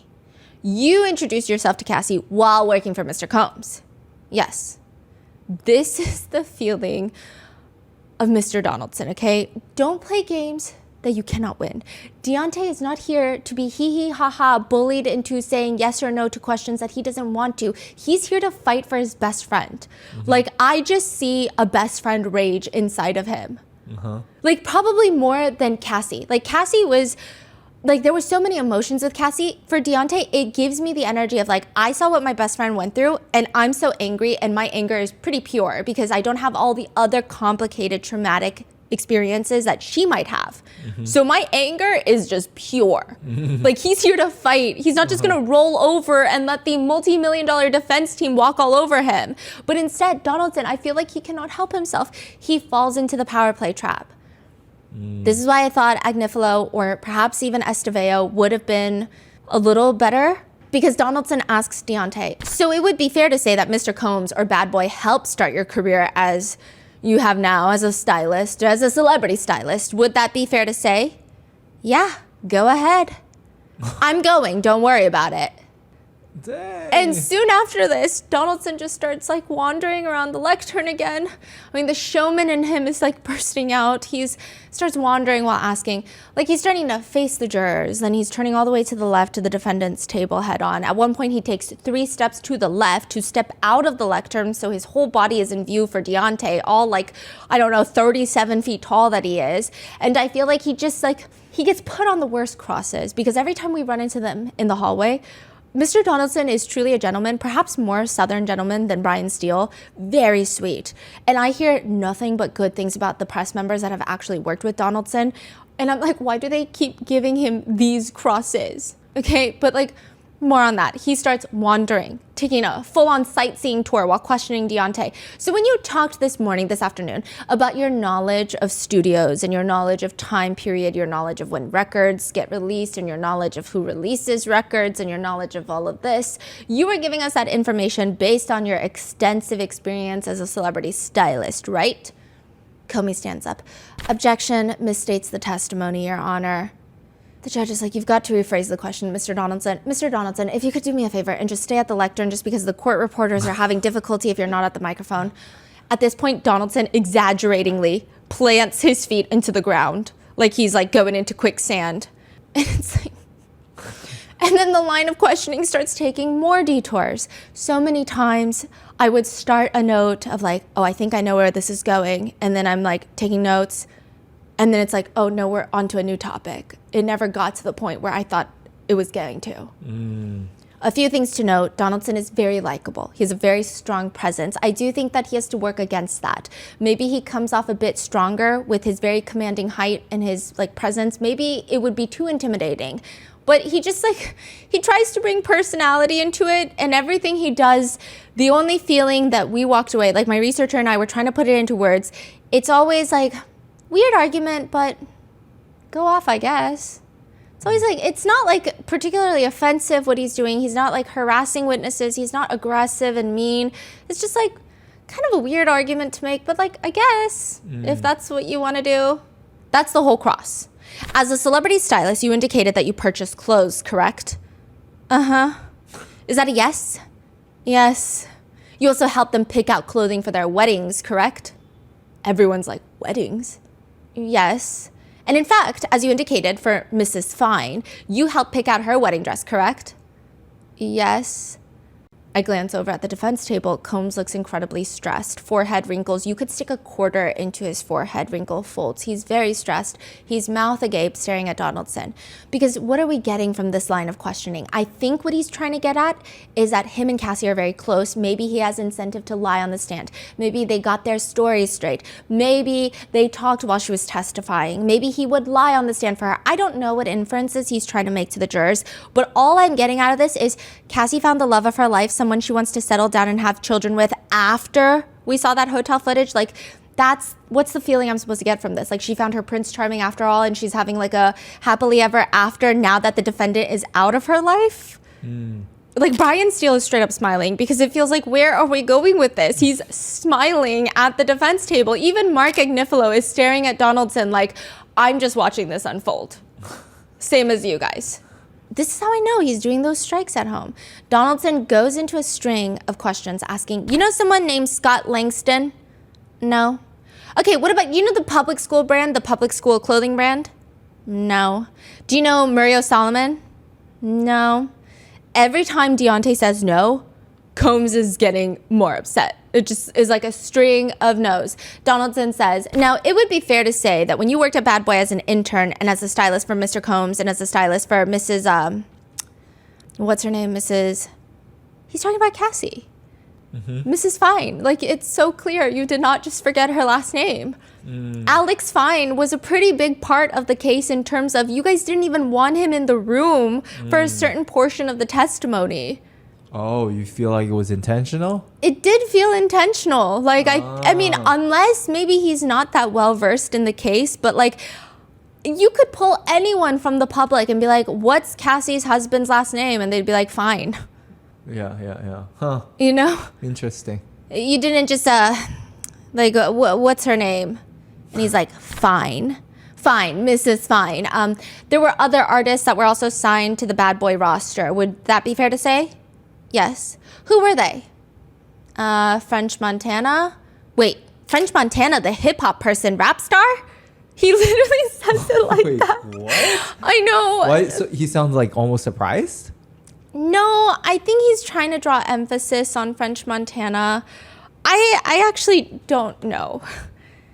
He said, oh, the hip-hop person, rap star. I think he's trying to draw emphasis on French Montana, that Bad Boy had signed a lot of people. Maybe some people in the jury would know French Montana. Maybe they're fans of French Montana. Maybe he's trying to pull a Mark Agnifilo, which is like, oh, Dad, you don't know anything. I don't know. It was just kind of odd. Yes, I mean, and Puff. That's all I can really remember right now. At this point, I would say that Sean Combs is the most intrigued by the cross-examination. He is the one paying the most attention. Even the press are getting lost. I saw a lot of members of the press put down their notebooks and just watch, because like every point that starts somewhere, the notes like end without getting to the point. So then it would just be like a new thing that starts, and everyone's just like, we'll just read the transcripts later, because what's happening right now? I mean, the line of questioning has no clear, obvious point to us. And then it just starts over. It just feels like a sightseeing tour. Do you recall a haircut that Cassie had, the side haircut? Yes. That haircut became almost iconic status, correct? Yes. It became the Cassie cut, correct? Yes. People all around the world were getting their hair cut, correct? Objection, Your Honor. Sustained. Let's move on. We do not indeed move on. Who decided that haircut? Who suggested the haircut? Puff? Then we take a detour to just celebrity name drop. At least that's what it feels like. That was the end of the haircut? Yeah. For no reason. That's why I'm telling you, a lot of us stop taking our notes, because it's like, okay, we're getting somewhere with the haircut. Is it about coercion? Is it about control? Is it about, what is it about? Mm-hmm. To say that he wasn't the one controlling her because Cassie wanted to cut her hair. Like, what could it be? Yeah. And then we just got so nowhere, weird. And then we just move on. Okay. Then we take a detour at a celebrity name drop fest. I mean, perhaps the point Donaldson is trying to make, I think, is that Cassie had ample opportunity to work with massive names in the industry. Connections that were all provided by Sean Combs is the point that he's trying to make, I believe. But at this point, 2016, you are basically executive producing this mixtape of Cassie's, correct? Deontay did mention that he was heavily involved and that he should have been called an executive. Remember that in the direct? Mm-hmm. With the team, we have a team. You got no credit for that, right? No? You got paid no money for that. No one got paid for the mixtape. So no one besides you and Cassie knew what you did on this mixtape. Is that fair to say? Rob Holiday? Rob Holiday is the low-budget producer you said earlier? Yes. At this point, all the Combs family and friends are just kind of smirking in the pews because, like, what is this right now? And, like, they probably know Rob Holiday. Oh. Like, what did Rob Holiday do? I don't know. Oh. When you said low-budget producer, you were just saying that because he's a low-paying producer, or he's not a good producer, or he's like a whack producer. Why is he a low-budget producer? A little bit of all the above. And he was this low-budget producer also on the mixtape, correct? Yes. Meek Mills was on the mixtape, correct? Yes. And Meek Mills at the time was a really popular, internationally known rap artist, correct? Correct. You also said French Montana, correct? Yes. He was also a pretty well-known popular rap artist, correct? Correct. Jeremiah, right? Yes. Platinum-selling artist? I don't know his stats. Very popular at the time, though, correct? Yeah, yes. Fabulous? Yes. Combs has almost no reaction to any of the names being listed, except when Donaldson brings up Rick Ross. Combs sits up, he puts his left arm on the table, and he's kind of now facing a little bit towards Donaldson and now the jury. And perhaps he realizes how awkward this is, because in this random awkward motion, he like puts his right arm up now, and now he's like facing more towards the front, but kind of like a kid at the back of the classroom, like just like awkward. Mm-hmm. There's a lot to be said about Sean Combs and Rick Ross. Side note, Jonathan Odie said during his interrogation that the two were sleeping together. They're gay, Diddy and Ross, and Khaled. They're all gay. Okay? DJ Khaled, Rick Ross, yeah. and P. Diddy? Yeah. They're all gay? Yeah. That is Jonathan Odie's words. I never uttered such a thing. There's also a video of Diddy and Rick Ross that has been making its rounds on TikTok where they are holding up a gallon of soap. I don't know, it's like liquid soap in a gallon. Rick Ross is shirtless. Janice Combs, Diddy's mom, is in the back in a golf cart. He's calling it a open top, like convertible. And they're making all these weird comments and like the energy is off. And Rick Ross is just asking Janice Combs, Diddy's mother, if she likes the slippery soap. Pristine Mama Combs, how you like the slippery soap? Y'all better stop buying this slippery soap, man. Which, like, I don't know. It's just interesting. I mean, the note, like the leaning forward, and then he starts taking notes around the time that Rick Ross is mentioned. I don't think it's anything other than AI-generated conspiracies, but I am intrigued by everything Jonathan Odie has said. Now, back at the cross, Donaldson asks, but Too Short was on there too? Yes. And he is a really well-known, correct? Moderately. So these rap artists, these platinum-selling popular rap artists at the time, all were on Cassie's mixtape, correct? Which I see the point, but it took a second to get to that point. And I do think that the jurors got lost at that point. Deontay's testimony was really only supposed to last for 1 day because he has a flight scheduled on taxpayer money, by the way, which is not a dig. Just to give you an idea, this trial, we don't know the exact figure, but it is likely that for massive federal criminal cases, it's costing you and I, taxpayers, perhaps close to $3 to $10 million, if not more. I wouldn't be surprised if it's a lot more. The judge asks him, Mr. Donaldson, about how much time do you have left? And this is during a break where the jurors are out of the room. I have absolutely no reason to believe I'll be finished by 4.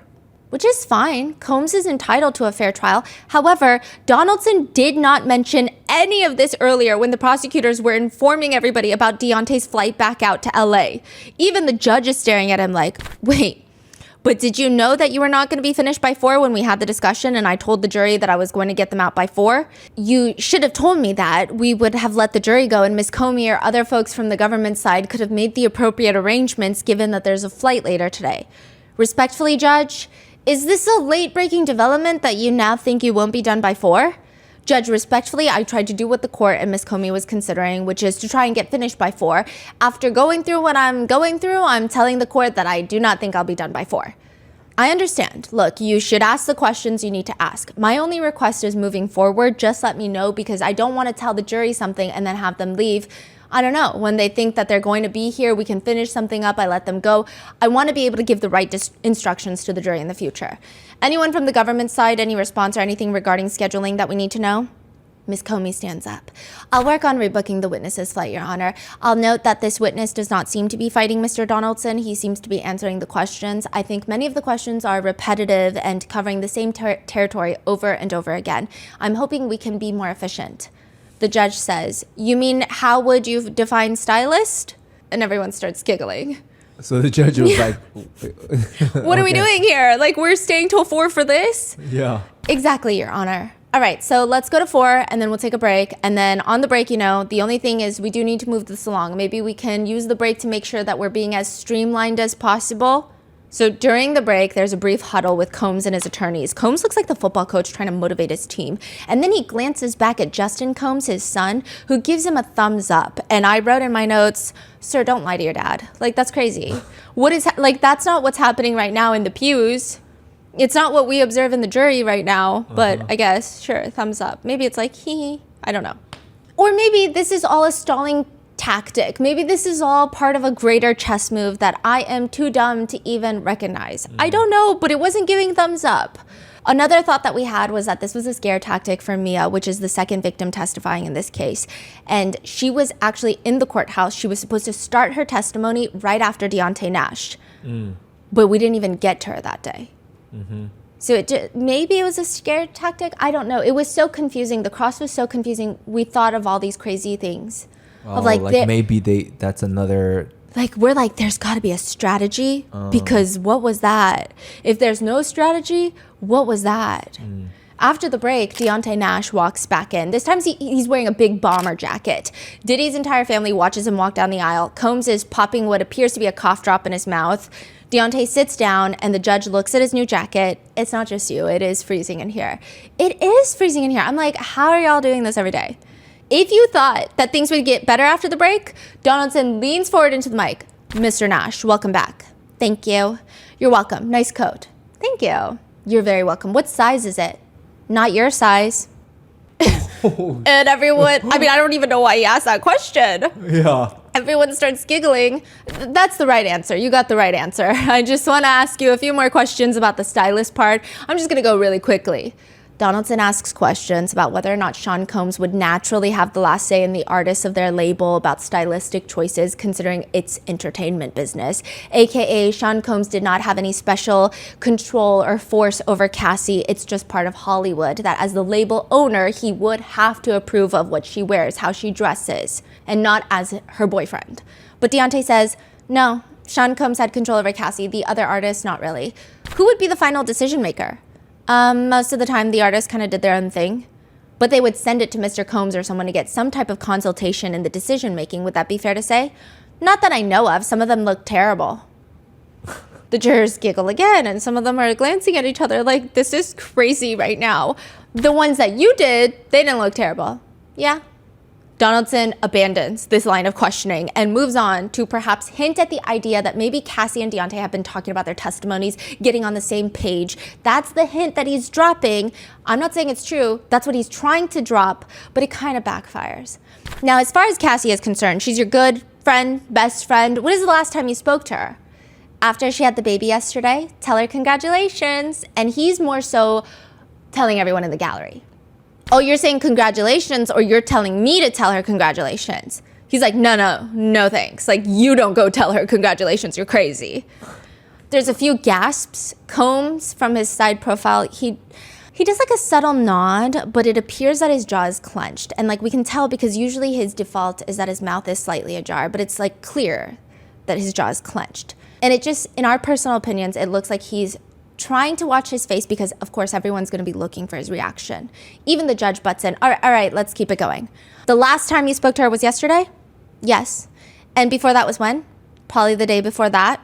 So it's fair to say that you spoke to her. You know she testified in this trial, correct? Yes. You spoke to her before she testified, correct? Yes. You spoke to her after she testified, correct? Yes. Did you speak to her in the middle of her testimony?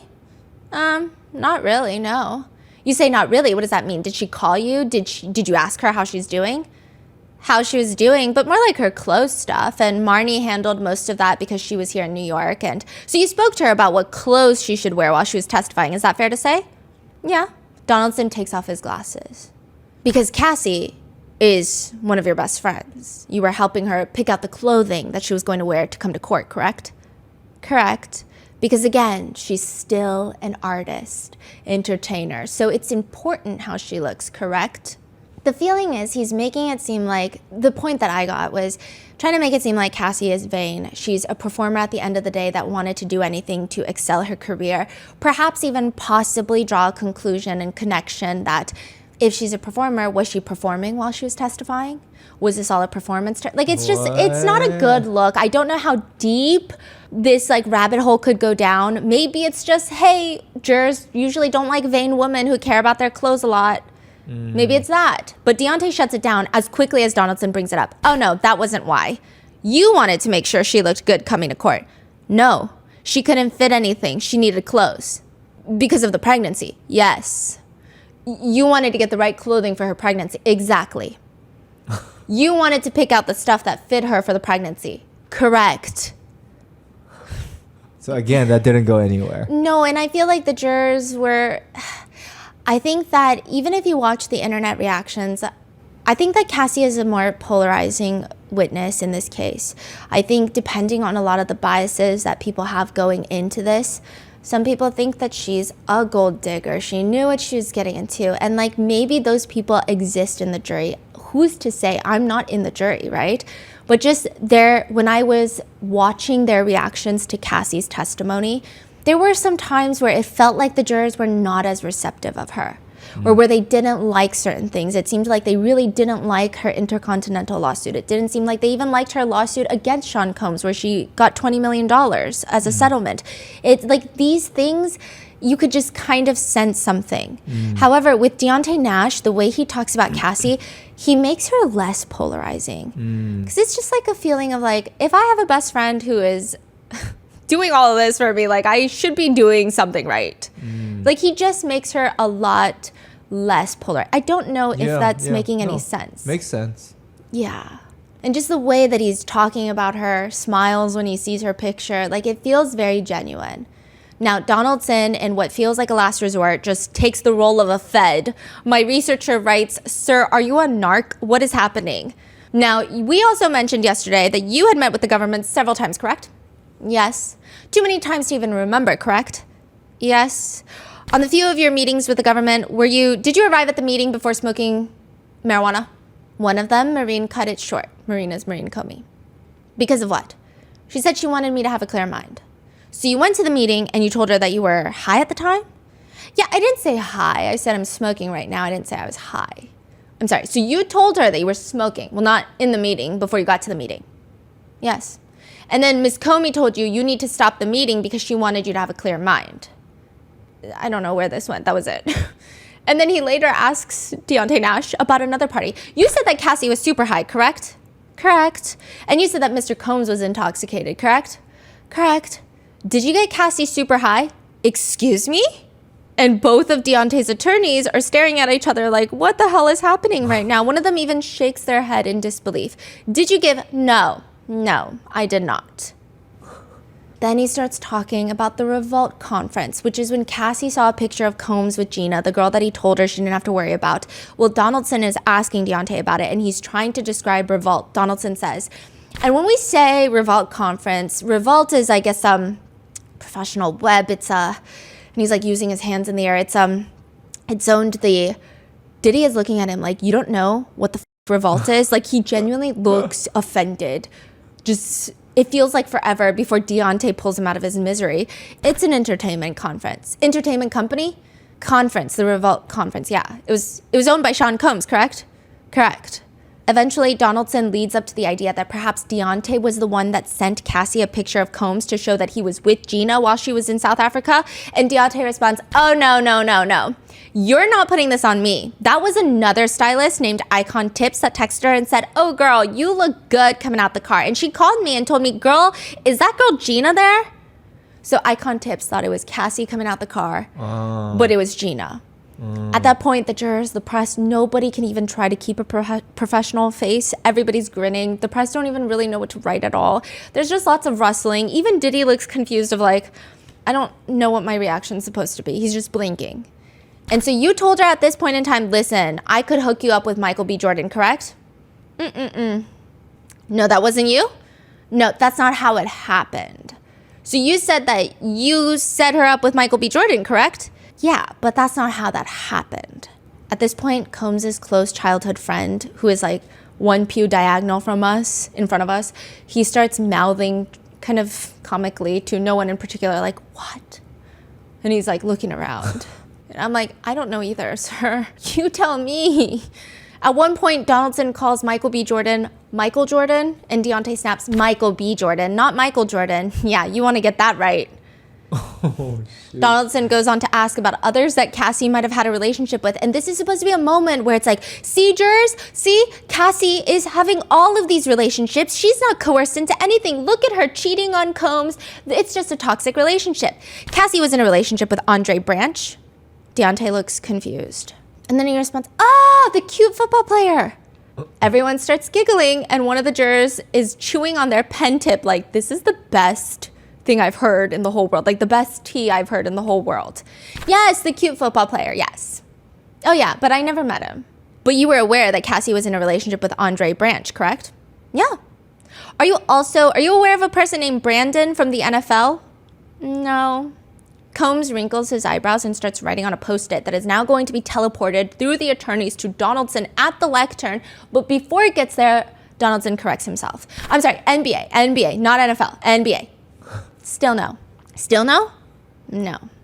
A few other notable moments, Donaldson tries to build this picture where whenever Cassie would get mad at Sean Combs for him cheating on her, she would also go out and party, like a wild party girl, but Deontay is not having it. Not necessarily. She and I are both super chill. We spent a lot of time at home, to be quite honest. He brings up a text message, Donaldson does. But Deontay texts her, but when you said, girl, let's go out and do our thing, Deontay says, no, boo, nothing crazy. Like, that's like going to Nobu. Donaldson brings up text messages where Deontay asks Cassie, what are you doing? Cassie responds, about to go out of town for a couple of days, getting my stuff together. Where are you going? Secret trip, LOL. Donaldson has Deontay read out each message that he sent Cassie, and then Cassie responds, secret trip, LOL. Deontay leans into the mic to read his full message that we also see on this screen, and it just reads, girl. And he says it like that. And then everyone is just like suppressing their giggles in the courtroom because everyone is stressed. And like, it is kind of funny. The jurors are reading these text messages like they're like moving around in their chair, biting their pen tip like this is YouTube drama. That's the energy during this testimony because of how insane the back and forth between Donaldson and Deontay is. The jurors are not even trying to suppress smiles. Even the judge is smiling at that. And then he adjusts his glasses and he is no longer smiling because justice is not light and there is a lot of weight on his shoulders. But Donaldson is a very serious man here. He says, so when she says... So Donaldson has never giggled. No, the way I see them, they're so passionate and they never giggle. I'm like, I get confused. Do these people just believe everything they say? Like, that's how I feel about Mark Agnifilo, Brian Steele, and Donaldson. Like, they have this way about them where I'm like, no, but like we're all giggling because you can't be serious. But then I look at you and you look so serious. So now I'm confused. Like I thought you were playing into something, but then I look at you and you're so serious. Like you're saying this with your full chest. Like Mark Agnifilo is like, he went to Costco because Americans buy in bulk. And so he bought baby oil in bulk. And then when I first heard that, I thought he was crazy. When I see him in person, I'm like, I think he genuinely believes this. I think Diddy told him that. And he's like, yeah. I could be wrong. I could be so naive. And she's going on a secret trip somewhere, correct? Correct. And she didn't tell you where she was going, correct? No. Because she didn't want you to know where she was going, correct? Probably didn't want to text it. Well, you didn't call her back and say, what's the secret trip, where are you going, etc., correct? I may have, or she may have told me. Good friends don't really pry like that, you know what I mean? To which a lot of the jurors look like they're agreeing with Deontay. What do you mean agree with Deontay? Like a few of them are kind of looking up and it's almost like they're stopping themselves from a nod. Because it's like, that makes sense. Yeah. Throughout a lot of the testimony goes from glancing at Donaldson to blinking nonstop. And eventually the cross just becomes so long that he just starts looking at the clock, which is right on the wall behind the press pews. There were other parts of the cross that were just... Again, I get what the defense is doing, but it just keeps backfiring. For example, Donaldson brings up another text message thread where Deontay gets a picture from Cassie, a selfie, where he responds, that mug beat though. Donaldson has to quickly clarify. When you say beat, you mean beat between you and Cassie means good. Like your makeup is beat, nice, right? So you were telling her at that point in March of 2019, her face looked beat. Nice though, right? Correct. Which like the fact that you have to clarify that because your client's actions on hotel footage, it's probably like whatever impact the rest of the text messages had, nothing compared to that point. Another text message exhibit shows Cassie texting Deontay that she wants to be different this year. And she says, Puff is mad at me, of course. Deontay responds, y'all need to enjoy y'all trip. Get back to the bullshit later. Enjoy y'all time together. Y'all don't get this much. Cassie responds, it's not bull. This is the bitch I'm gonna be this year. He can stay or go. And as this is being read out by Donaldson, Deontay smiles and comments into the mic, that's right, Cass. And like a few of the jurors are smiling because... Again, I think Cassie's testimony might have been a bit more polarizing, just looking and perceiving at the jurors, but... You can't hate a bestie that just got your back no matter what. Yeah, like, and it's like you just want a friend like that. And then it's like when you know that Cassie has this... Everyone seems to rally around her. It's like, okay, you know, it just adds a little bit more weight, I would think. Then later in the same text thread, Deontay texts Cassie again. You look beat, what's your tea? Donaldson has to clarify once more. When you say you look beat, that means you're referring to the pictures that she just sent you where she looks really good in the pictures, correct?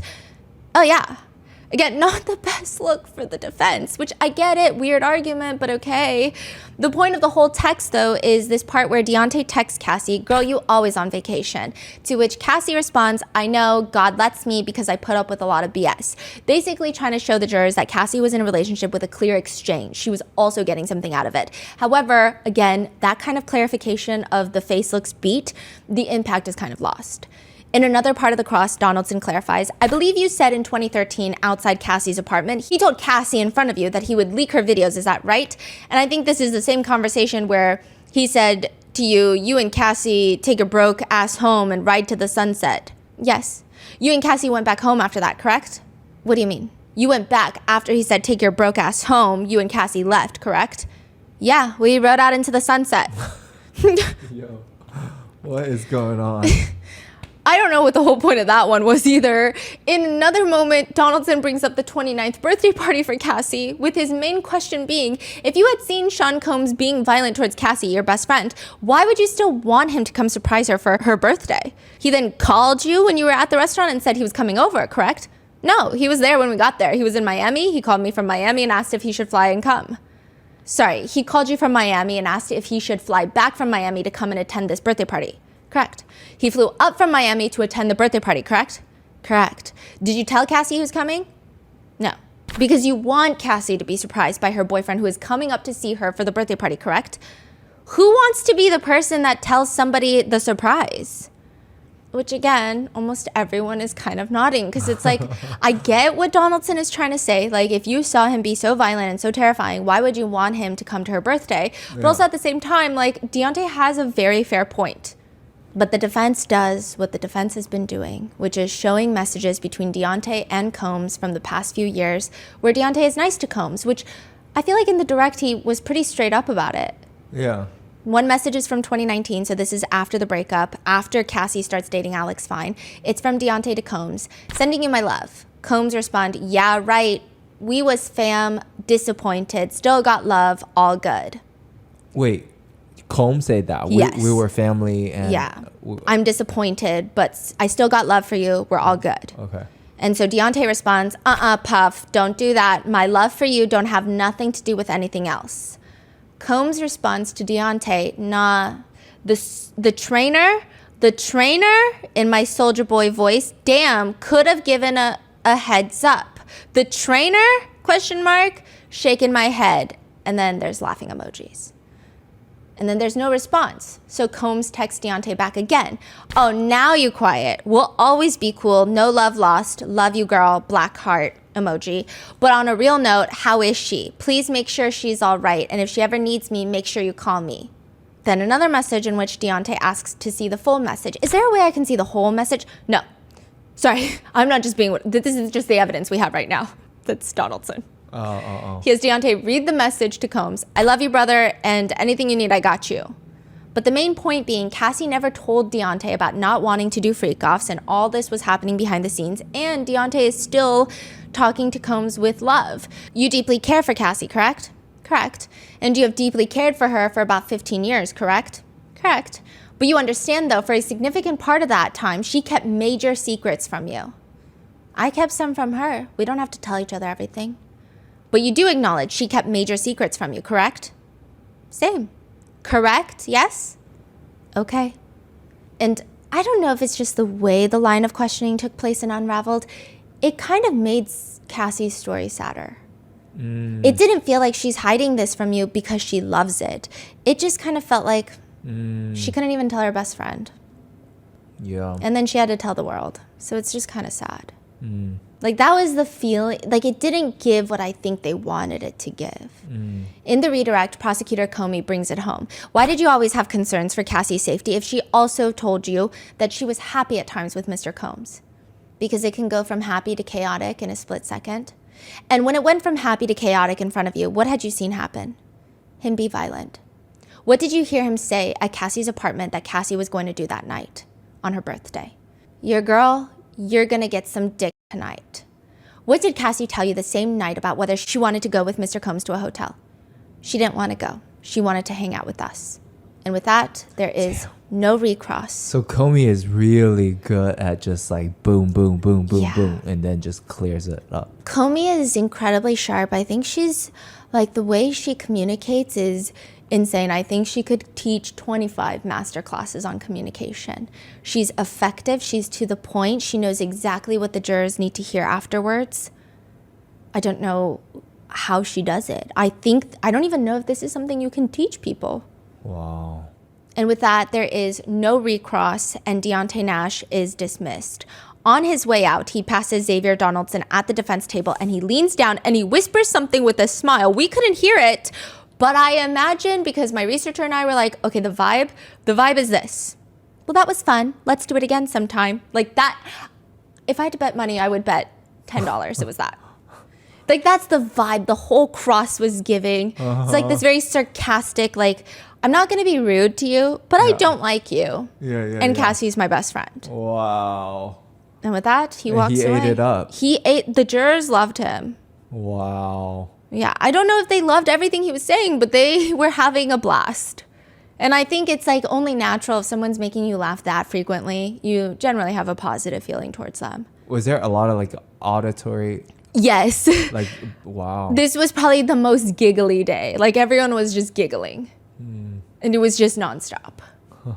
Yeah, but it is probably the last light day that we are going to have, because the next episode you'll see will be likely a mixture of Mia, the second victim, as well as Jane, the third victim, that is going to take the stand probably the day that you see this. So I will be in the courtroom while you're watching this, and I'll let you know how it goes. So with that being said, please stay safe, and I will see you in the next one.